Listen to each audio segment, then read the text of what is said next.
montez le volume et rendez-vous au premier virage. Et oui, tentative de passage de Reus, ça y est. Ah, il se tente d'accrocher. C'était prévisible. Et Prost est champion du monde s'ils ne réussissent pas. Voilà, à repartir. Voilà, c'est là où il faut y aller. Il y va, et il passe, et il se touche, et il s'accroche, et merde. Okay, Lewis, it's hammer time. accélère. Toto? Yes. It's called a motor race, okay? Sorry? We went to car racing. This is unbelievable, guys. Can we do this for another 10, 50 years together? On a le droit de faire des erreurs, c'est un principe de base, c'est dans les erreurs qu'on apprend. Quand on fait 2 fois les mêmes erreurs, là c'est qu'on n'a pas appris. Et oui, est-ce qu'on a appris? Bonjour à toutes et bonjour à tous. Bienvenue chez Barbecue F1 sur Barbecue Sport Club. J'espère que vous allez bien, c'est un plaisir de vous retrouver. On vous remercie de nous suivre et de nous écouter, mais alors de quoi allons-nous parler, voire débattre après ce week-end à Sao Paulo pour le 21e Grand Prix de cette saison 2025 ? Eh ben, tout d'abord, je voulais rappeler encore une fois qu'il y a cette exposition du Sens des Arts à Toulouse, à l'Hôtel-Dieu, jusqu'au 16 novembre, jusqu'à la fin de la semaine et même un peu plus, il me semble. 11 novembre, c'est mardi, donc ça continue.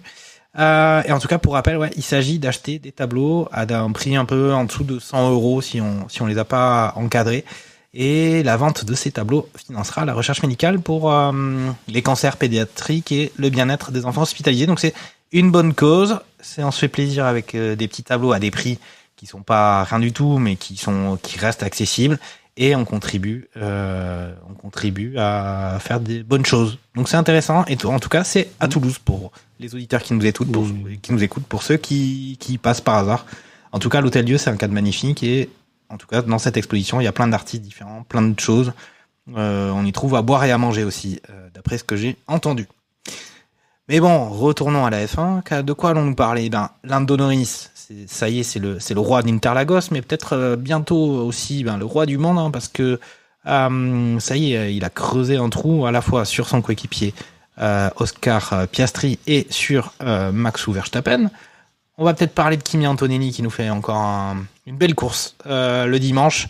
Il a eu de la chance quand même un petit peu, mais on y reviendra. Après, on a Verstappen qui est parti des stands, arrivé un peu en héros quand même, hein, parce qu'il a quand même sacré remonté. Ça nous a rappelé les belles heures de notre ami Hamilton. C'était il y a quelques années. En tout cas, Hamilton qui lui n'était pas à la fête, tout comme Ferrari. Week-end catastrophique du côté de Ferrari. Est-ce que c'était circonstanciel ? Peut-être, mais ça finit par le dossier des circonstanciels. Il est très très épais. Et puis on a quand même eu Gasly dans les points avec Alpine qui, sauve l'honneur, c'est pas si mal. Voilà. Et pour parler de tout ça, autour de moi, Jacques Lafritte, on retrouve Lance Niol. Comment ça va à Lance, soirée de Ligue des Champions, si j'ai bien compris. Ouais, soirée de Ligue des Champions féminine, avec un Manchester United, Paris Saint-Germain, un partout à la mi-temps. Essayer de remporter le premier point dans cette phase de championnat de la Ligue des Champions féminine. Apparemment, pour le coup, avec les filles, ils ont à peu près compris la FIFA. Ils mettent la Ligue des Champions pendant la trêve internationale des garçons. Donc ça laisse un peu plus. Il n'y a pas de gros match, je crois, ce soir. Même il n'y a pas de match du tout.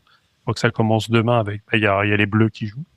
Donc ça, tu permets une meilleure exposition du produit, sachant que là c'est Disney. C'est ESPN via Disney qui a récupéré les droits pour la France. Donc ah oui. C'est sur Disney Channel, je sais plus. Ouais. Disney Plus. Ouais, c'est sur la Disney Plus, ouais. C'est sur l'appli Disney, donc voilà. Ok. Mais oui, donc on regarde ça d'un coin d'œil et on va pouvoir débriefer ce week-end d'Interlagos, car je ne sais pas pour toi, mais je crois que c'est peut-être dans la 21e course, mais je crois que c'était dans le top 3 des week-ends les plus intéressants qu'on ait vécu. Il y a eu pas mal de choses. Il y a eu des hauts et beaucoup de bas pour certains.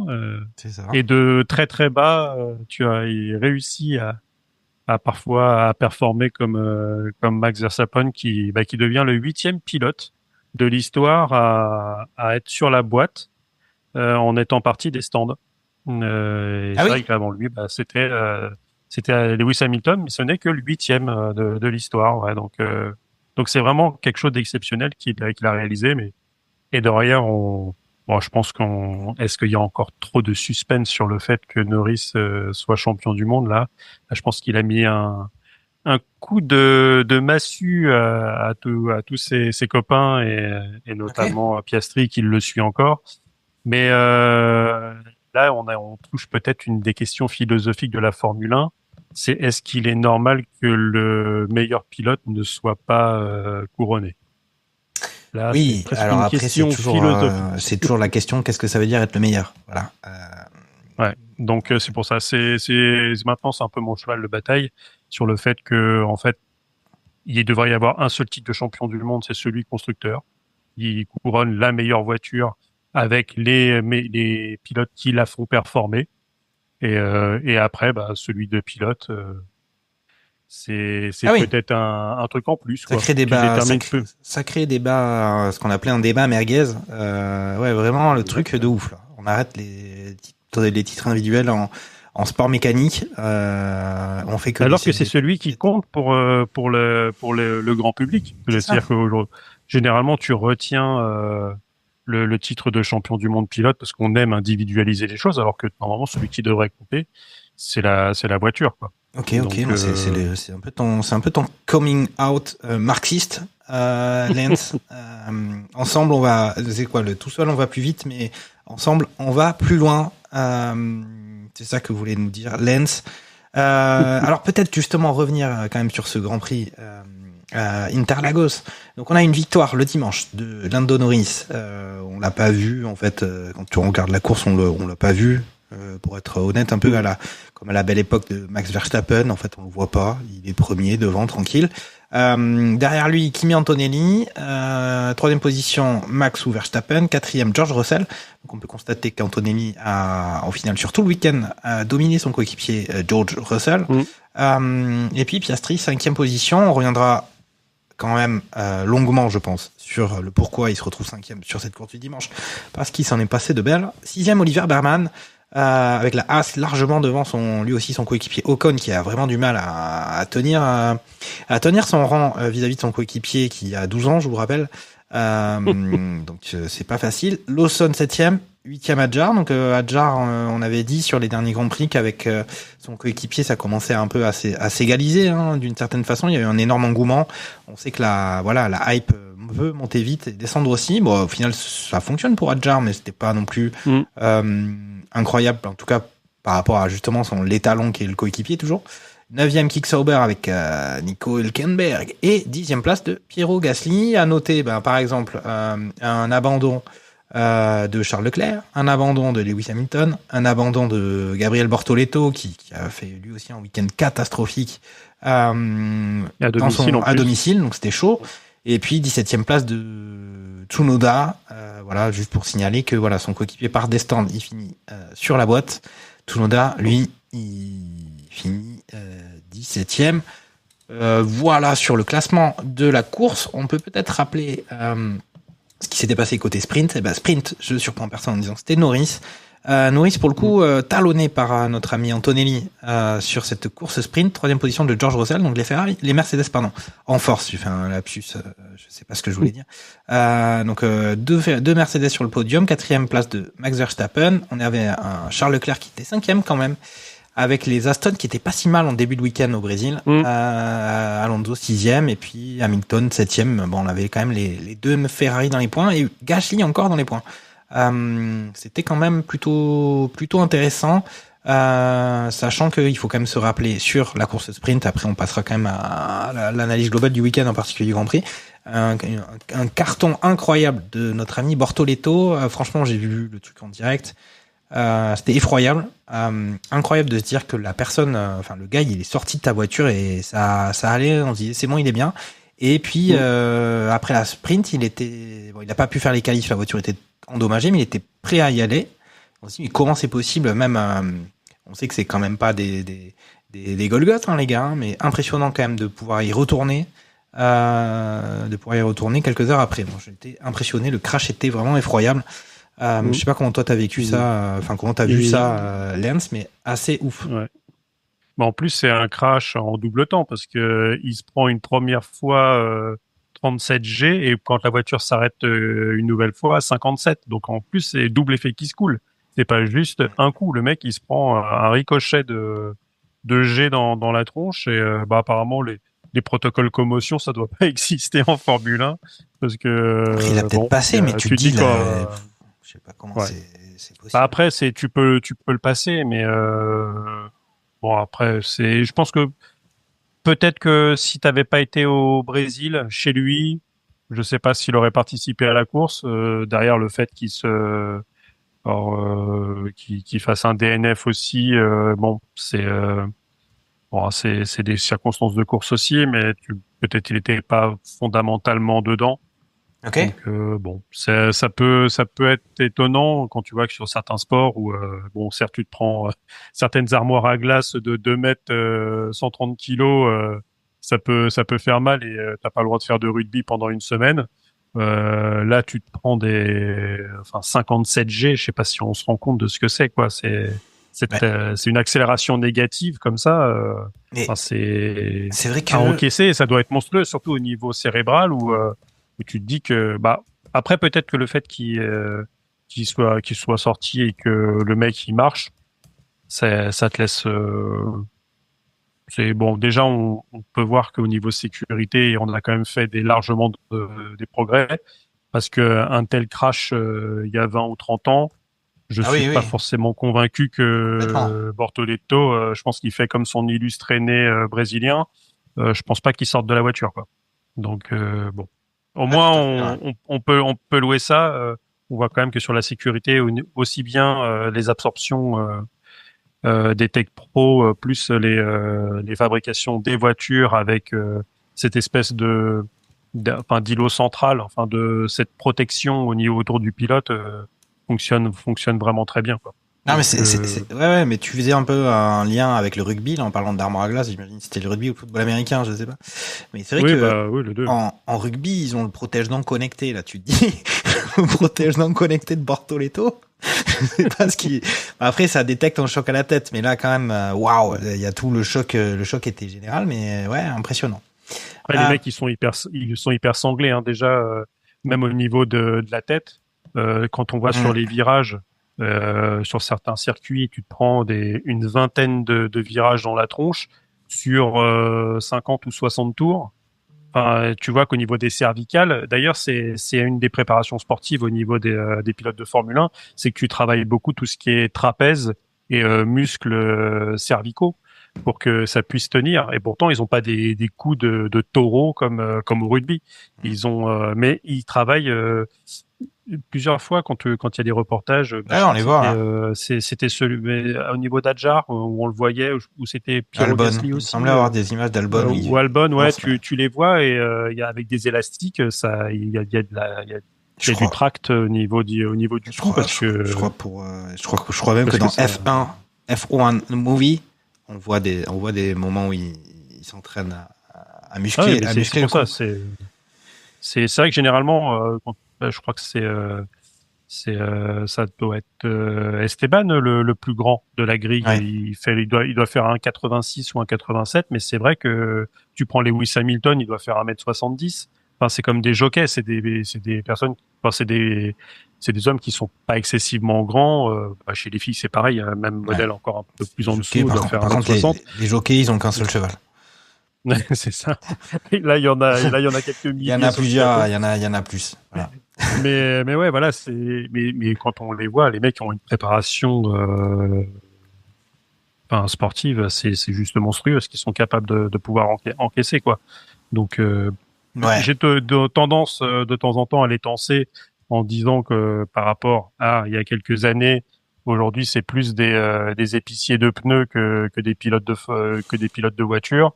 Bon, on se rend compte quand même dans ce genre de situation que ce sont des sportifs de très très haut niveau, quoi. Ouais, tout à fait. En tout cas, ouais, impressionnant. On va peut-être commencer par la page McLaren sur ce Grand Prix du Brésil, parce que on sait que la lutte s'était resserrée. Il y avait contre toute attente Max Verstappen pendant toute la saison, ou une grosse partie de la saison. On s'est dit c'est bon, c'est de toute façon le titre constructeur.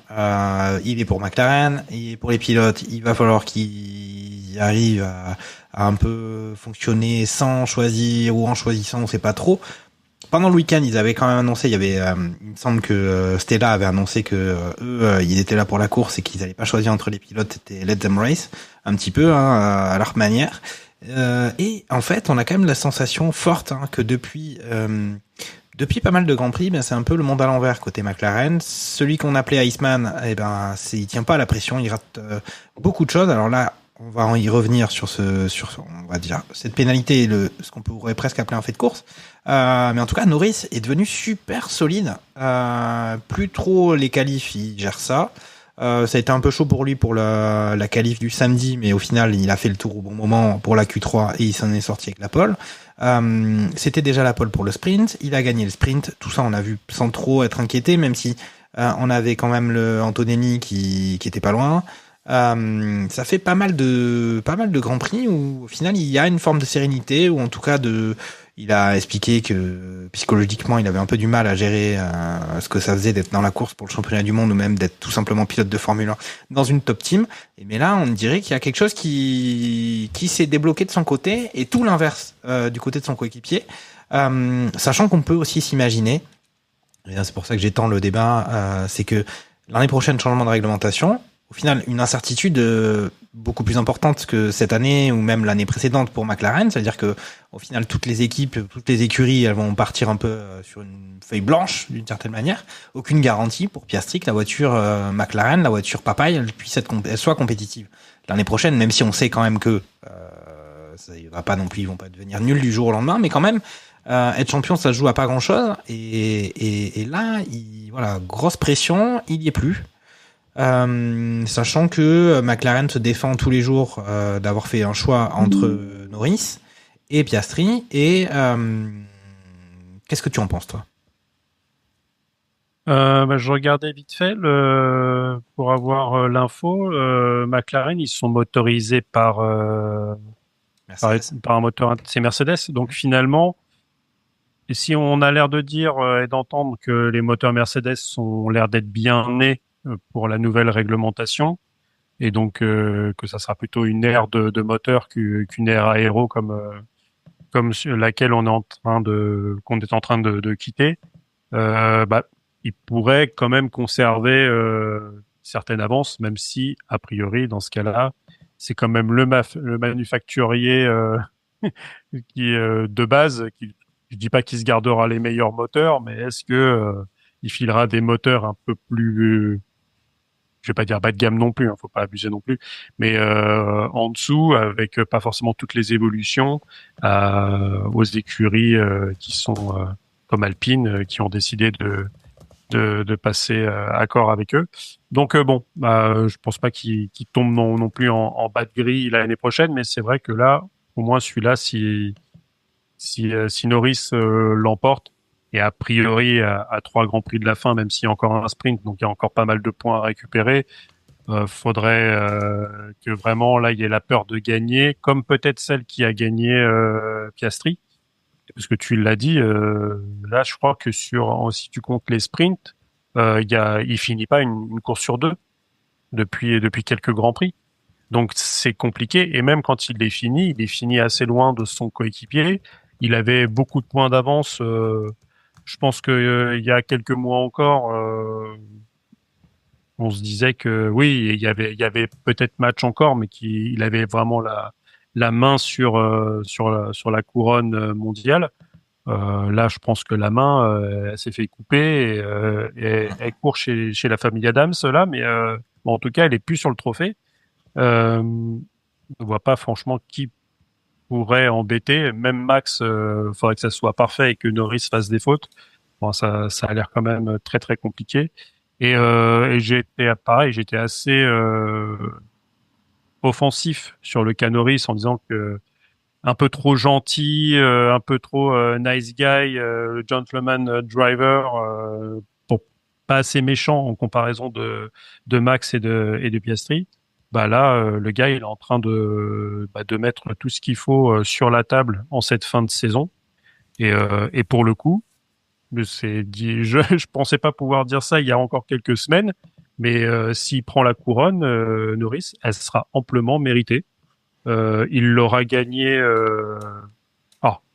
Si on enlève toutes les péripéties d'il y a quelques grands prix avec les Papay Rules, mais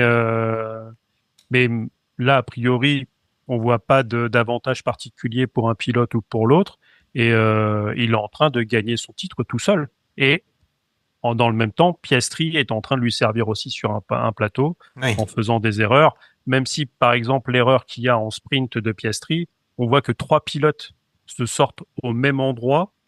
Ah, c'est vrai que super, ouais. C'est là que tu vois que finalement, il y a peut-être un côté de malchance, mais là, j'ai l'impression que, et on dit souvent que la foudre ne frappe pas 2 fois au même endroit, mais là, j'ai quand même l'impression que notre ami Piastri, Alors qu'en plus, c'est pas vrai. C'est ça qui est bizarre avec ce proverbe. Ouais, il s'est mis à côté de la Tour Eiffel. Il a la main posée sur la ferraille et il attend que la foudre tombe plusieurs fois dessus, quoi. Donc après, on dit aussi citation que c'est que les emmerdes, ça vole en escadrille. Exactement. Et là, pour le coup, c'est la bonne escadrille, c'est l'armada même, qui est en train de lui tomber dessus, en comparaison, justement de Norris, qui lui a l'air d'être relax. Et en fait, c'est ça en fait qui est assez impressionnant, c'est que c'est l'Iceman de cette fin de saison, c'est Norris. Ouais, et donc pour le coup, là, on voit, là, je pense que si on dit dans les pronos que tout le monde dit Norris gagne les 3 dernières courses, je dis bah ouais. Et puis t'as surtout quand même aussi au-delà des péripéties de course, justement, c'est que même en qualification, alors qu'ils étaient pas, il y avait pas un écart, il y a pas d'écart, c'était je pense assez égal sur l'écart était assez stable entre l'un et l'autre. En fait depuis qu'on est dans le big money time, Piastri y arrive pas. Et Piastri y arrive pas. Il y a des rumeurs un peu sur le paddock qui disent que la voiture elle est un peu traficatée pour qu'il ait quelques petits, parce que c'est très très serré quand même aussi, de plus en plus. Mais il arrive pas à tout faire bien, alors que c'est encore plus maintenant que ça compte. Ça a toujours compté, mais là maintenant ça compte, et puis on voit qu'il psychologiquement et Iceman, mais là c'est Iceman qui fait la tronche, quoi. Donc c'est compliqué. En plus là, c'est vrai que sur ce Grand Prix et sur cette qualif, je crois qu'on est sur le top 10 le plus restreint entre la top 1 et le top 10, parce que Norris fait le meilleur la qualif en 1:09.511 et Hülkenberg il est en 1:10.039. Donc t'as à peine une demi-seconde entre le premier et le 10e. Donc c'est l'une des qualifs les plus ramassées de l'histoire de la Formule 1. Donc là clairement, alors bien sûr il y a un petit écart avec le 2, avec Antonelli, mais derrière quand on voit entre Leclerc, Piastri, etc., à chaque fois tu rates l'accélération ou tu montes un peu trop sur un vibreur, tu fais patiner un peu l'arrière, tu te retrouvais de 2e à 10e sur cette qualif, quoi. Takuma Sado n'est pas là pour nous régaler avec ses théories du complot, mais voilà, on dit que la voiture, Piastri n'y arrive plus avec sa voiture, ils comprennent pas. Alors on va dire, c'est un peu comme Ocon, il comprend pas sa voiture, mais est-ce qu'au final c'est pas qu'il y a justement Biermann qui éclabousse de sa classe sur cette saison 2025, mais on dit que comme ça se joue à des centièmes, il suffit d'un petit truc sur la voiture où on lui donne le meilleur aileron, ou un petit truc sur la voiture de Piastri qui a en moins par rapport à la voiture de Norris, parce qu'on sait que Zak Brown, c'est un peu son poulain, c'est quand même Lando Norris. En tout cas, il avait quand même lourdement laissé comprendre sur là ils ont calmé ce truc là, ils veulent la jouer fair play. Toi t'es pas du côté de la théorie du complot, toi? Le petit Piastri, il coince sur le big fucking money time. Sorry for my French. Après peut-être qu'on aura le temps délire à les langues un peu plus tard. Mais en plus, je pense que Piastri, d'ailleurs, il s'était pas gêné pour ouvrir sa bouche quand il y avait des situations qui l'interrogeaient très fortement. Là, je pense que si vraiment il sentait que sa voiture c'était pas du tout la même, je pense qu'au niveau des télémétries, même avec son ingé, tu dois le voir. Ils ont accès à des données que nous on n'a pas. Je pense qu'ils pourraient voir des choses qui pourraient aller dans ce sens, et dans ce cas-là, il l'aurait dit. Là, il dit rien. Je pense que c'est vraiment, c'est vraiment psychologique. Je crois qu'il y a même John Elkann qui lui a dit qu'il valait mieux qu'il parle bas. C'est de ce que j'ai entendu. Ouais. Je plaisante. Ouais, après, on verra bien. Mais non, je pense que c'est vraiment psychologique. Il y a eu un blocage. Il a peut-être eu une sorte de peur de gagner. Ce qui arrive souvent au tennis, hein. Tu as parlé de cette surtout quand t'es français, tu sers pour le match et tu mènes 2-7-0, tu vas pour servir le 3e set à Roland-Garros et d'un seul coup tu bloques. Et ce que tu mettais dans le cours, ça sort. Tu fais des doubles fautes. Le mec il te reprend ton service, il gagne le 3e set et tu le perds en 5 manches. Parce que t'as pas su conclure, quoi. Okay. Alors, est-ce que Oscar Piastri is the new Jean-Claude Duss? On le saura peut-être un jour, quoi. En tout cas, donc pour faire le classement, le point pilote classement, parce que c'est de ça dont on parle, hein. Norris 390 points, 7 victoires, Piastri 366 points, 7 victoires. Donc si on fait le calcul, il y a 24 points d'écart entre Norris et Piastri. À noter qu'il y avait que 1 point d'écart, il me semble, au début de ce week-end. Donc c'est quand même assez intense l'écart creusé par Norris. Il reste une course sprint quand même d'ici la fin de la saison, 3 grands prix dont plus une course sprint. Ce qui a été fait sur un week-end par Norris peut être défait dans un autre sens par Piastri, mais voilà, on se dit pas que, comme on disait, quoi, il y a du côté Piastri c'est très compliqué. On voit que la dynamique s'est complètement inversée. Mais voilà, on sait jamais. On sait jamais. Et puis bon, après il restait Verstappen qui était compétitif. J'ai pas cité, mais voilà, Verstappen 341 points. Voilà, il y a quand même 49 points d'écart avec Norris. C'est chaud. Faudrait qu'à chaque fois que Norris mette un point, faudrait que Verstappen mette le double pour gagner, quoi. Ouais. Grosso merdo. Donc c'est quand même chaud patate. Ça s'annonce compliqué. On a envie de croire à quelque chose de serré et pas que ça soit tranquillou bilou pour Norris. On a envie qu'il y ait un peu d'action. Mais on va voir, hein, parce que c'est vrai que Piastri. On va revenir peut-être justement. C'est le moment de parler de cet incident. Cet incident, en tout cas, ce qui a entraîné une pénalité de 10 secondes pour Piastri suite à au restart. Alors déjà, il n'y avait pas eu de départ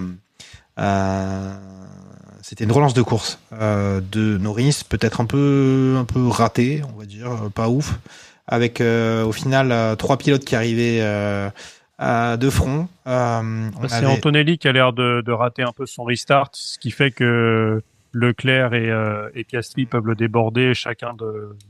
C'est ça, on a Leclerc à l'extérieur, on a Antonelli au milieu et on a Piastri qui est à l'intérieur. On voit que c'est un peu limite.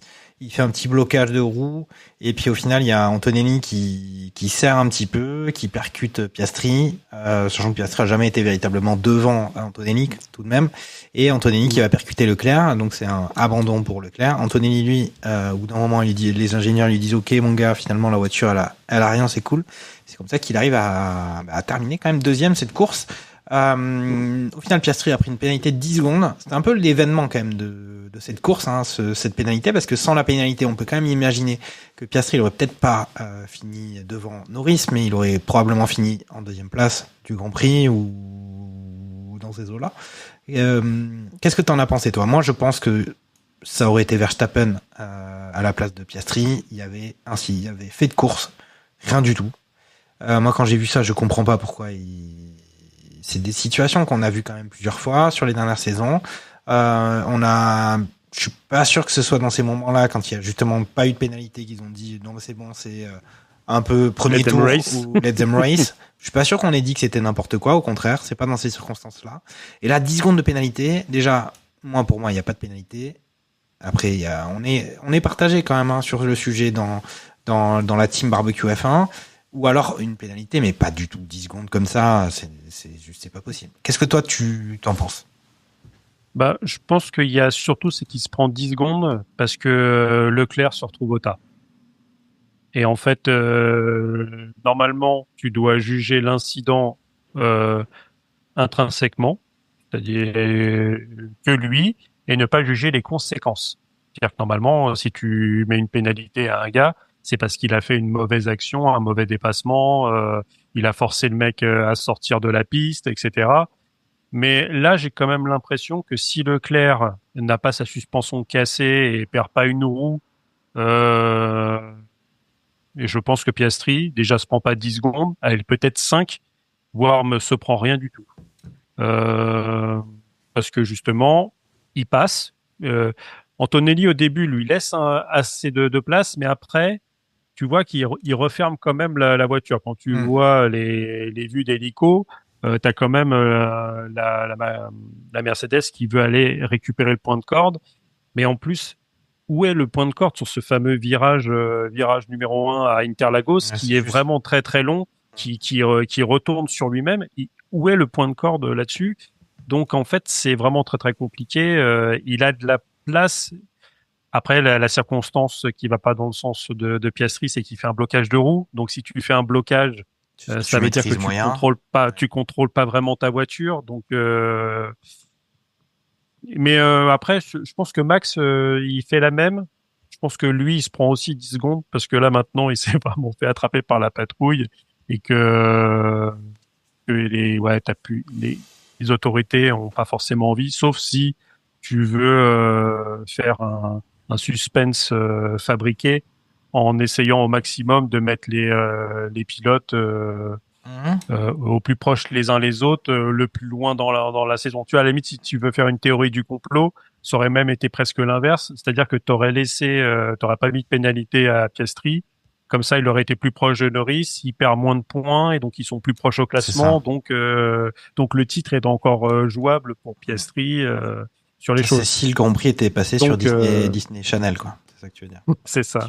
Donc au final, je pense que c'est plus dans cette histoire le fait que c'est Leclerc pour le coup.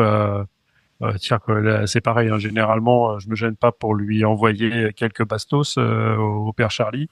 Mais là, c'est vraiment le con de l'histoire. C'est vraiment le cocu de l'histoire. Il demande rien à personne. Il est bien sur le côté et il se retrouve percuté à devoir abandonner alors que le mec, il a rien demandé, quoi. Donc, alors qu'il avait fait sa demande en mariage et tout, puis voilà quoi. C'est un peu, voilà, c'est malheureux aux courses de Formule 1, heureux en amour. J'ai l'impression. Et donc c'est vrai que je pense que c'est vraiment le fait que Leclerc doivent abandonner qui provoque les 10 secondes de Piastri, quoi. Sinon, si les trois avaient été sortis finalement à peu près indemnes, n'avaient pas abandonné, avaient pu continuer. Allez, peut-être que on aurait passé à la radio, redonne la place ou ce genre de choses, comme pour éviter de se prendre les 5 secondes de pénalité. Mais je pense que c'est vraiment là. C'est aussi pour ça que c'est peut-être 10 secondes et pas 5. C'est parce que t'as Leclerc qui abandonne. Est-ce que on peut pas imaginer quand même que si ça avait été un premier tour de Grand Prix et non pas une relance, ils auraient pas dit c'est un incident de course? Moi, je sais pas. Non, ça a l'air d'être un peu jugé de la même façon. Alors peut-être que à Interlagos, t'es quand même un petit peu habitué à ce qu'il y ait du grabuge lors des 2 premiers virages, hein, parce que ça tourne vraiment sévère en descente. Le premier gauche et après droite, et puis un nouveau gauche pour repartir sur une ligne droite. T'as quand même cet enchaînement plus en descente qui demande du doigté. La piste était là encore, c'est vrai que c'était une des animations du week-end, c'est est-ce qu'il allait pleuvoir ou pas. On a vu que pour le sprint le samedi, il y avait des parties humides, hein, c'est pour ça que d'ailleurs Piastri s'en va au tas, Bortoleto aussi. C'est Colapinto aussi qui s'envoie au tas, parce que j'ai en tête une. Tout à fait, ouais. Il se cartonne bien. Même Pierrot, tu vois. Hülkenberg, il me semble c'était Piastri, Hülkenberg et Colapinto, non? Il me semble. Ouais. Donc tu vois, c'est déjà même quand tu voyais les on-board, tu vois qu'à cet endroit-là, les pilotes, ils luttaient. En slick, ils avaient vraiment l'impression de Non, courir mais sur, après l'idée, c'était que sur c'est vrai que sur du verglas. Norris était bien monté sur le vibreur. Il avait foutu plein d'eau sur la piste. En tout cas, c'était ce qu'on avait pu un peu voir. Après, moi, j'ai pas poussé l'investigation au niveau de l'eau. Et tu sens que toutes les voitures qui sont passées après, elles conduisaient sur des œufs à cet endroit-là. C'est ça. Tu voyais beaucoup des corrections avec le volant. Ok. Donc, mais il a pas plu. Dommage pour Gasly parce que et pour Max parce qu'ils auraient peut-être encore plus pu performer comme la saison passée. C'est juste. Mais ouais. En tout cas, ouais, c'est accident dommageable. Tu veux enchaîner sur Ferrari et puis parler de leur globalité du week-end. Donc week-end vraiment cata à côté de la Scuderia. On sait qu'il y a beaucoup de fans de la Scuderia et en particulier du côté de Barbecue F1. Ils sont pas là parce que ils sont tristes. Je crois que c'est vraiment la saison. Ils ont pas envie de participer, en particulier à Barbecue F1 pour parler de leur tristesse. En tout cas, on en avait parlé quand même. Il y a des courses dans la course quand même qui restent et des points importants qui restent à grappiller sur cette fin de saison. Il y en avait sur ce week-end-là pour Ferrari, justement parce qu'il y a cette deuxième place au classement constructeur qui n'est pas du tout encore figée. On avait justement Ferrari, Mercedes et Red Bull qui sont proches. Hein. Et là, ça y est, Ferrari, boum, 4e. Et vu la dynamique aussi, c'est pareil. C'est toujours difficile de trouver le momentum. Un momentum que semble avoir trouvé Mercedes quand même. Puisque là, avec Antonelli qui était dans le dur, il y a quelques compris, là, il est revenu plutôt bien, puisqu'il fait ça quand même encore sa meilleure performance en carrière. Russell, un peu en deçà de son coéquipier, mais bon, c'est du solide. Hein. Russell est solide. Mais Ferrari, on sait qu'Hamilton, ça va pas. Au-delà même des performances, on le sent un peu... ça va pas du tout. Hein. Enfin, franchement, il y a plein de gens qui... désabusé comme l'année dernière chez Merco. Hein. C'est ça. Donc, c'est très compliqué chez Ferrari. Le patron de Ferrari s'est permis d'expliquer que les pilotes, ça serait bien qu'ils arrêtent de parler et qu'ils se mettent à piloter.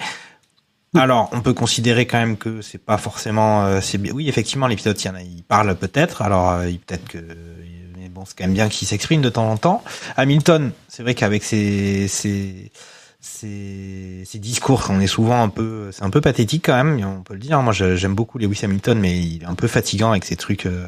J'ai l'impression que c'est moi sur un terrain de foot qui râle comme un idiot, sauf que je suis pas payé pour faire ça.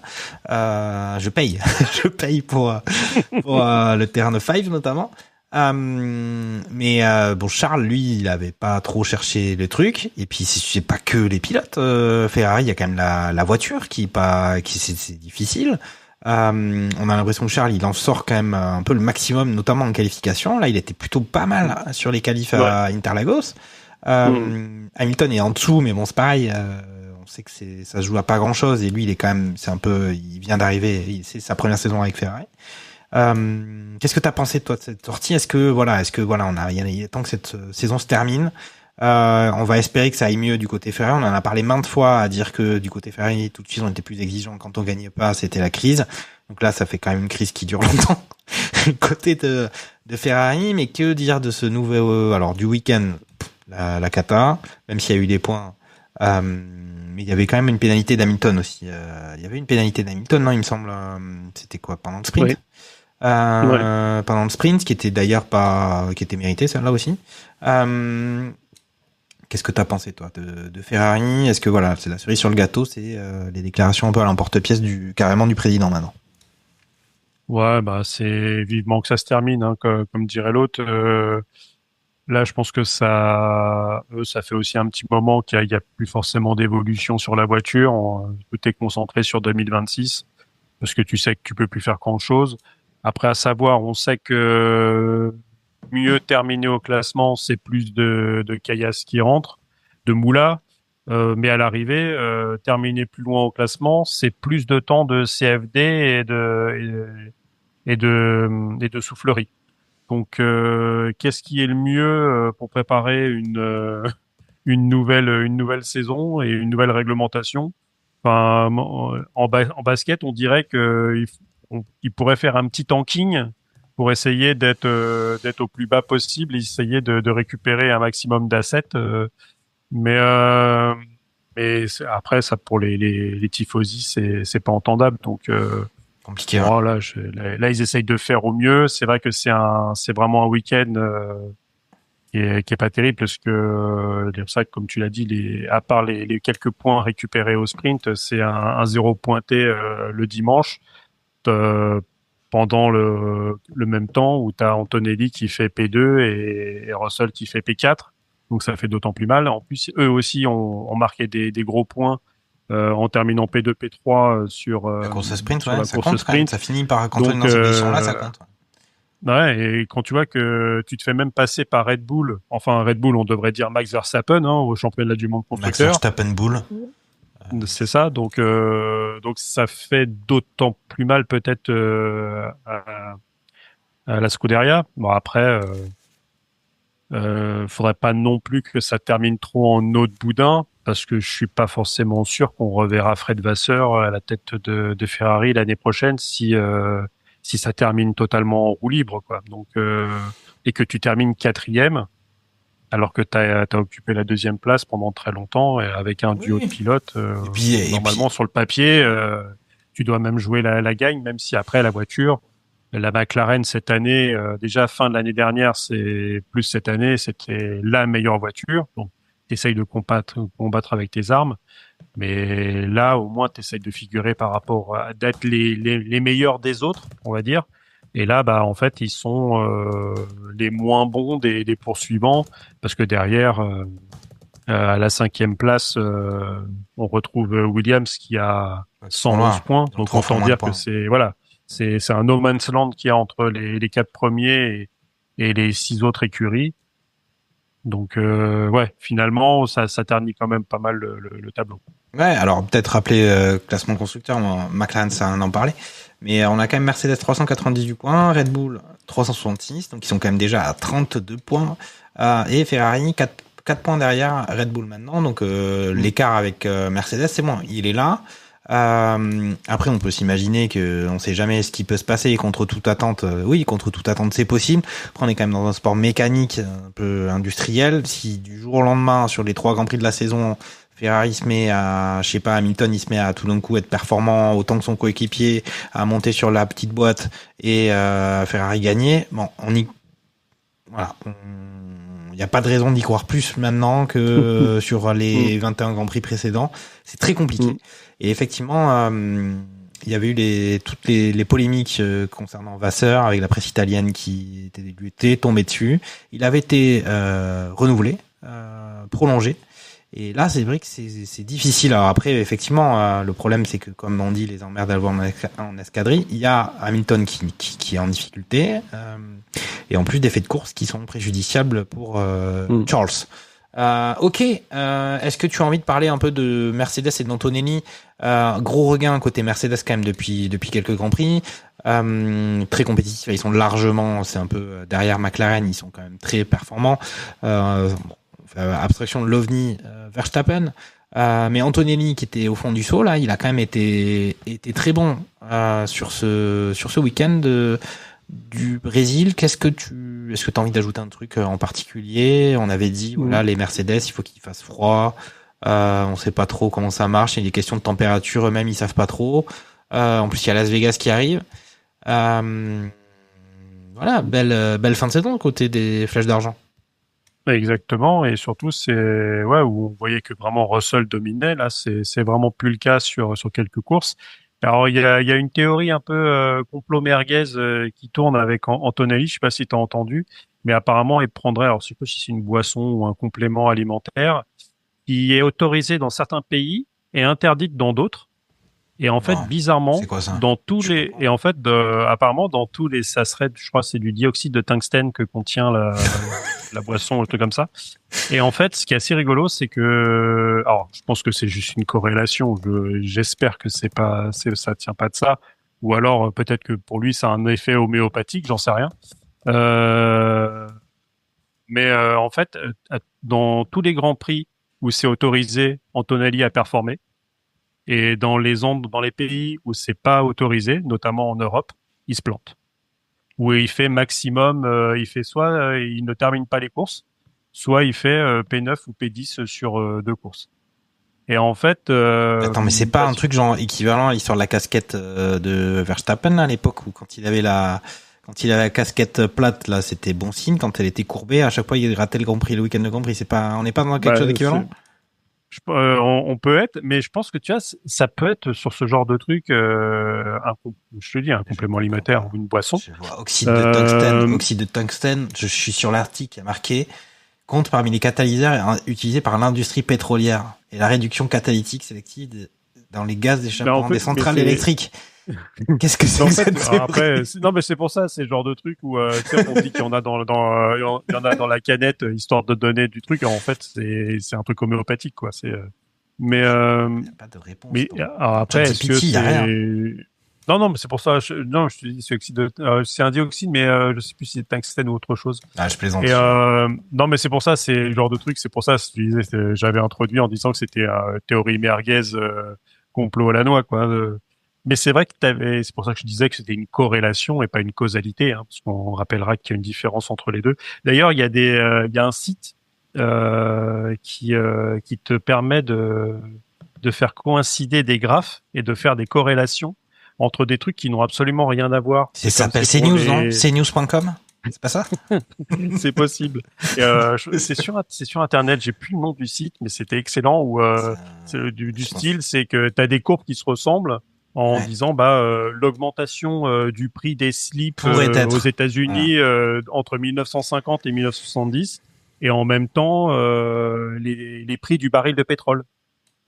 En fait, des trucs qui n'ont absolument rien à voir, mais c'est des courbes qui suivent. Donc, c'est des courbes avec une forte corrélation, mais il n'y a aucune causalité entre les deux. Beaucoup de gens font un peu C'est intéressant. Vous retrouverez évidemment toutes ces informations sur le site internet Barbecue Sport Club. Exactement.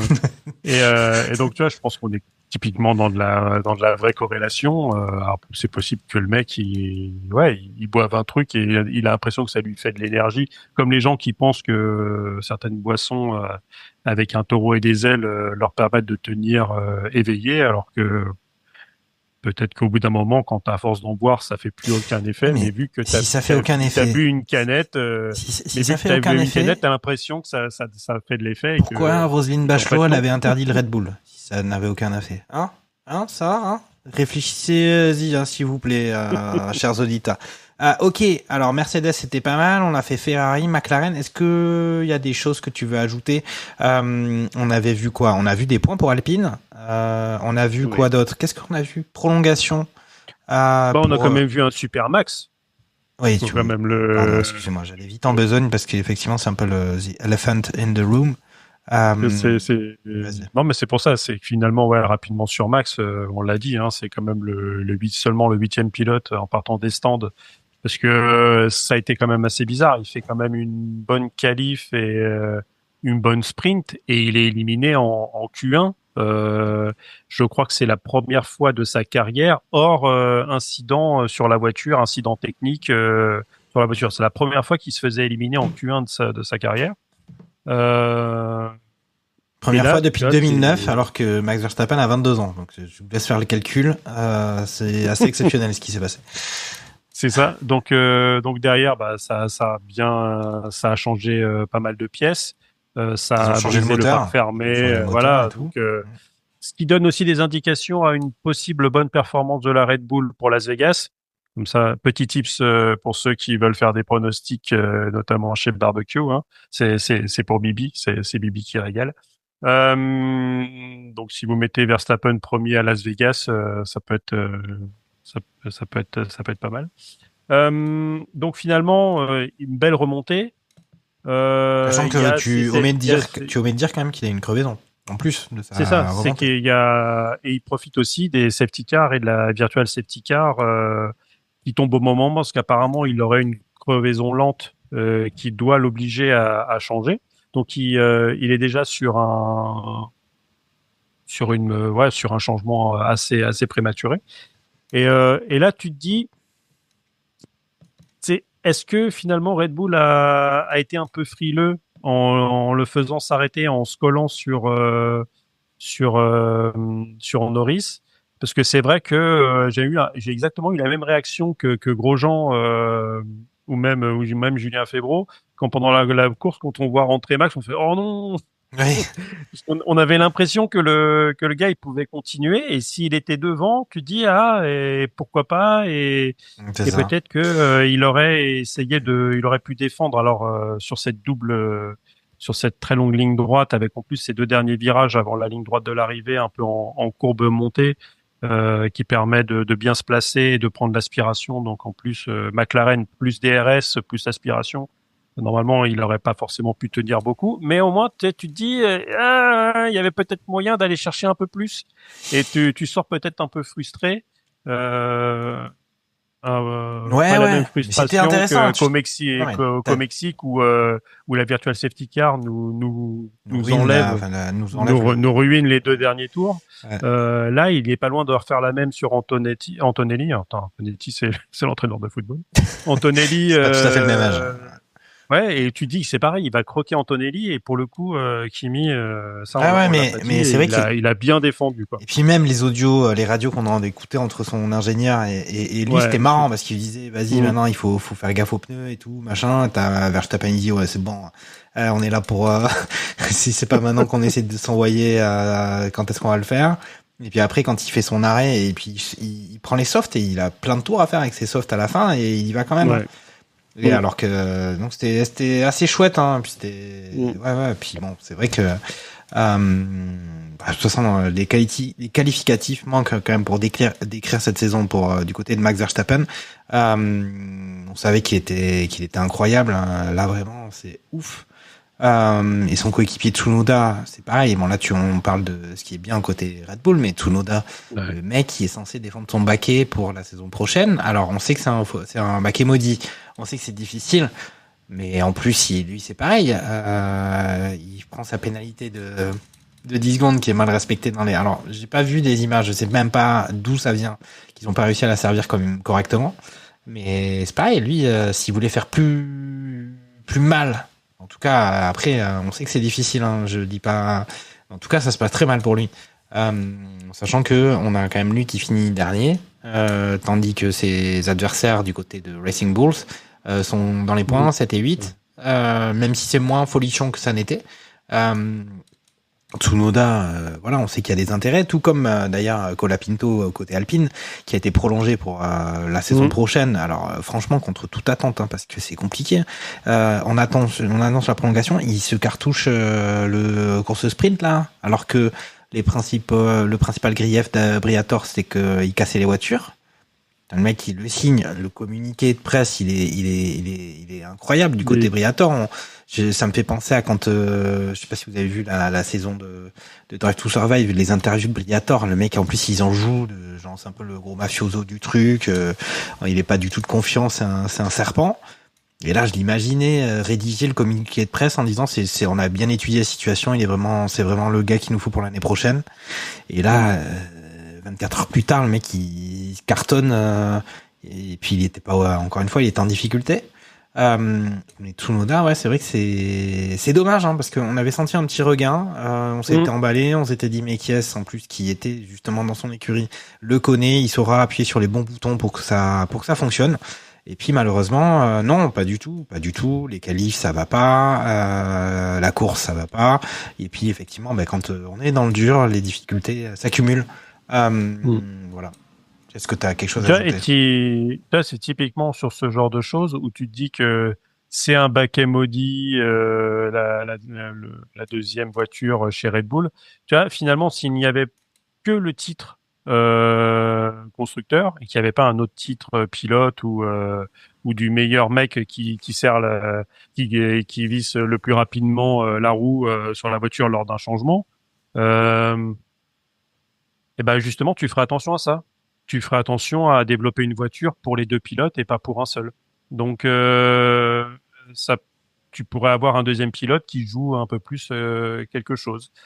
Donc, là, c'est vrai que tant que Max sera là et qu'il aura la possibilité de prendre le titre de champion du monde, celui qui est le plus intéressant vis-à-vis du public et des sponsors et de tout ce qui va avec, bah ils continueront à faire une seule voiture et le mec qui sera à côté, sauf à avoir un pilote qui a le même style de pilotage que On parle de Max Verstappen. Là. Donc et ça il y en a quand même pas beaucoup, mais lui il aime bien les voitures qui sont qui ont, alors, je sais jamais si c'est plutôt un train arrière, mais plutôt les voitures qui tournent facilement, qui survient. Donc voilà, il est plutôt dans ce style-là, alors que tous les mecs qu'on lui met, c'est un peu l'inverse. Donc forcément, tant que tu lui mets pas la bonne chaussure sur la jambe droite, bah tu te retrouveras à avoir des gens qui marchent. Tu veux dire que Zinedine Zidane, il aime bien quand ça survire aussi, c'est ça, c'est encore une corrélation étrange. Il faudrait quand même avoir. Lui aussi, il est. C'est ça. Mais quoique, depuis que Zinedine il s'est rapproché d'Alpine, ça va pas top. Donc peut-être qu'il aura donné que la jambe gauche là-bas est à la jambe droite. Ouais.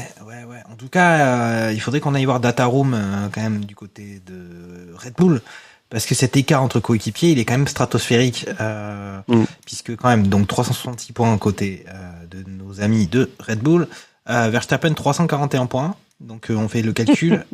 Tsunoda 28. Mais sachant que je crois que dans les 28 points que j'ai au classement, il y a les points aussi qu'il a récoltés avec Racing Bulls, il me semble. Et il en a eu. Et Lawson, il avait des points aussi. Avec il avait récupéré des points. Quelques-uns, je pense. Quelques-uns. Mais là, j'ai pas le détail dans mon truc. On va pas non plus passer des plombes. Mais en tout cas, est-ce qu'il y a déjà eu beaucoup on avait peut-être fait ça déjà avec Pérez. Sur la saison dernière, sur est-ce que l'écart entre coéquipiers, c'est pas les plus grandes de l'histoire, ou les écarts entre coéquipiers. Ouais, mais Pérez, il réussissait quand même à faire des potes. Alors vraiment sur la fin parce qu'il a quand même il avait beaucoup plus de saisons dans les pattes que. Sur la fin de son bail avec Red Bull, oui, il était comme Tsunoda là, c'est-à-dire ça flirtait. Déjà, s'il passait la Q1, il était content.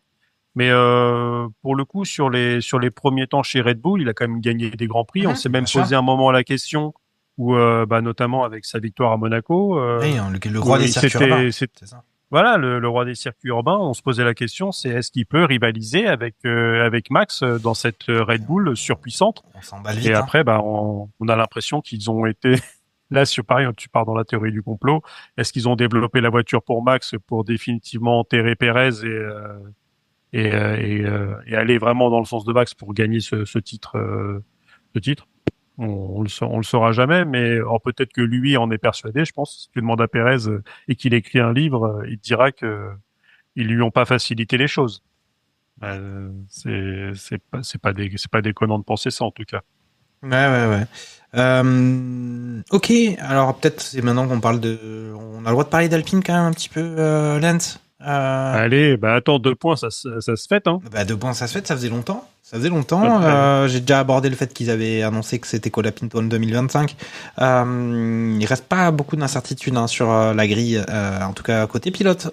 Sur la saison prochaine, j'ai dû dire 2025, je voulais dire 2026 pour Colapinto, mais en tout cas, les seules place on n'est pas sûr, c'est le baquet de Tsunoda et puis Racing Bulls, ce qui va se passer, puisque voilà, l'année prochaine côté Alpine, je crois que ça s'appellera encore Alpine, on a Gasly et Colapinto.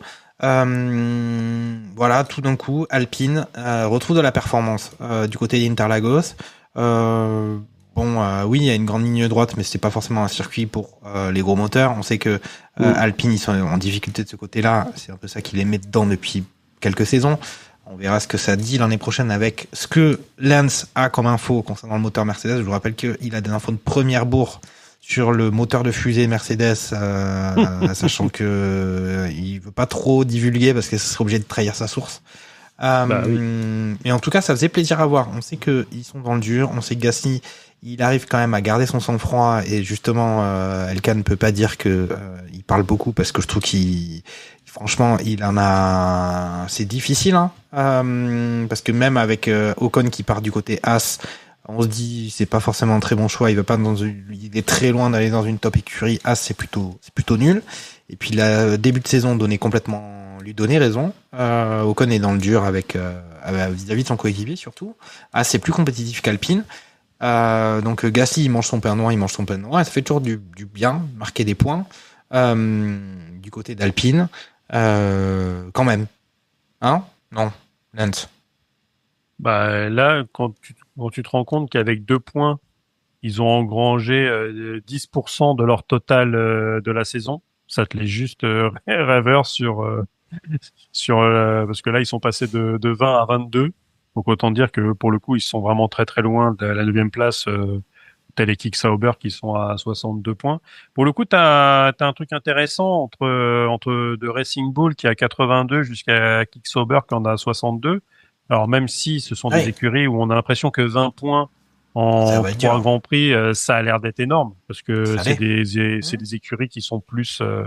Mais quand tu vois qu'un Berman il est capable d'aller te choper des gros points quand même, bah ça c'est tout de suite intéressant à faire. On n'oublie pas l'année dernière où avec les points récupérés par Alpine à la fin de l'année. Bah oui, au Brésil justement.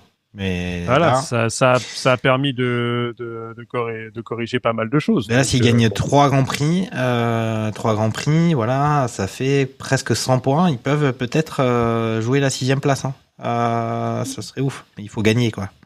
Les Grands Prix, 3 Grands Prix. 3 Grands Prix.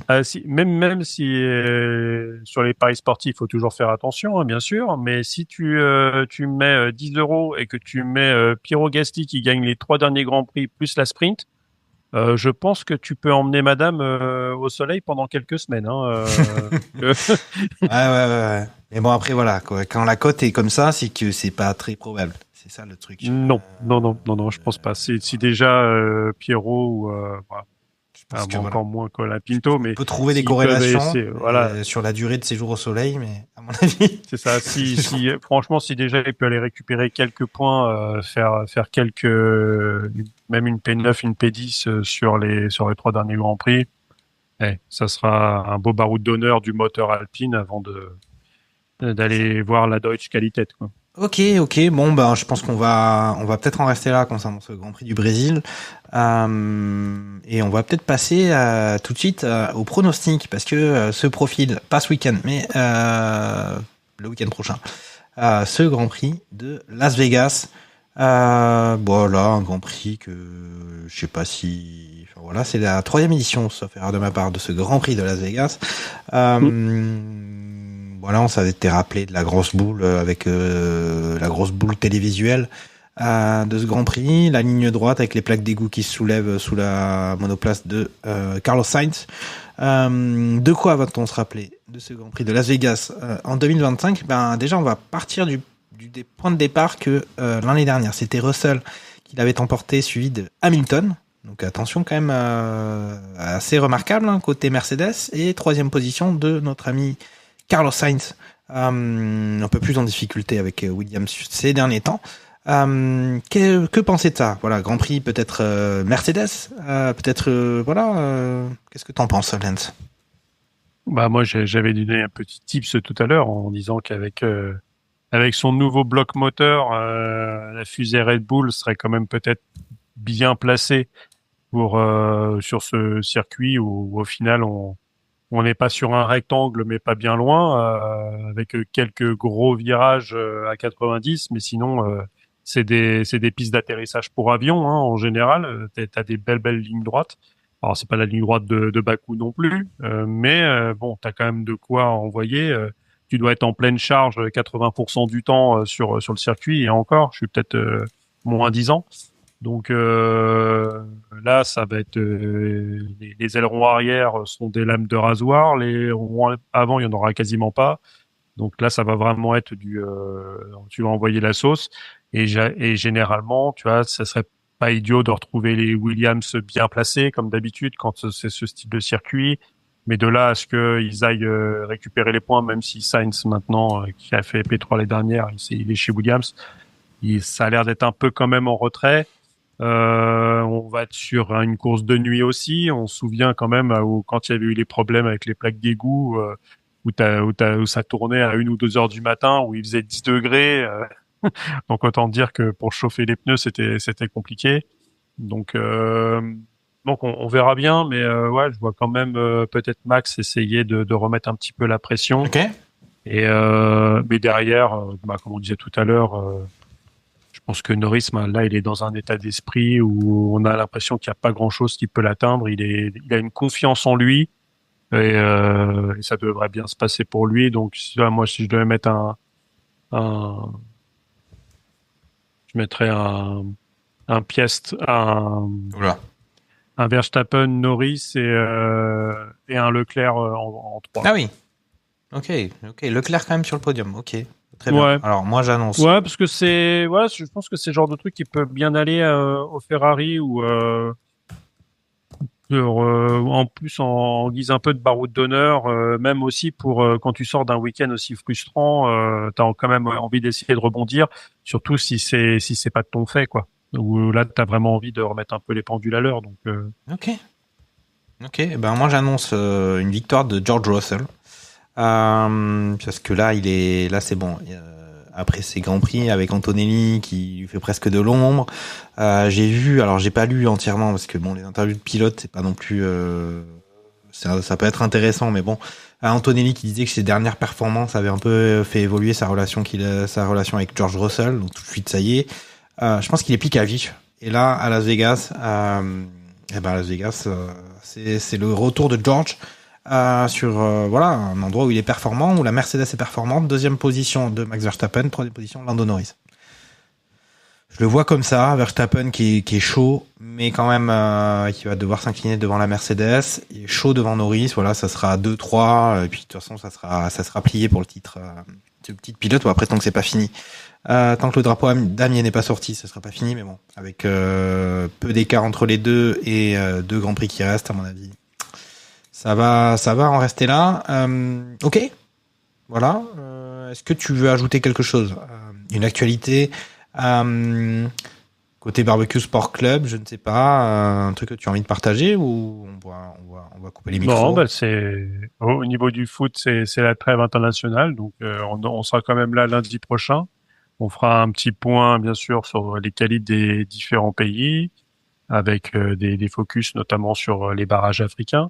Mais je pense que il y a longtemps qu'on en a, et ça sera peut-être l'occasion de le faire si on prendra le temps de parler foot féminin avec justement la Ligue des Champions, faire le point des clubs français. Donc avec le PSG qui a finalement perdu 2-1 ce soir sur la pelouse de United. Là, le match vient de se terminer.